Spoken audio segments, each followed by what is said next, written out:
আগের দিনের মানুষ শান্তিতে খাবার পাইতো না, কিন্তু শান্তিতে মরতে পারতো। এখনকার জেনারেশনের মানুষ শান্তিতে খাইতেও পারে না, শান্তিতে মরতেও পারে না, নিজের ছেলের কারণে এবং নিজের ছেলের বউর কারণে।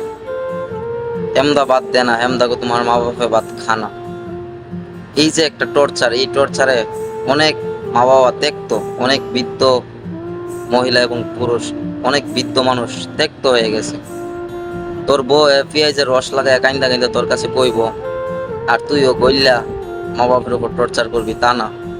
আগে সত্য মিথ্যা যাচাই করবি, তোর বউর দোষ নাকি তোর বাবা মার দোষ। সত্য মিথ্যা যাচাই করে তারপর টর্চার করবি, ঠিক আছে?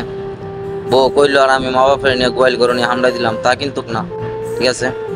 আমার চোখে অনেক দেখছি যে বউর কথা হই না মা বাপের নিয়ে গোয়াল করে নিয়ে হামলাইতে হয়, এগুলো ঠিক না। ধন্যবাদ।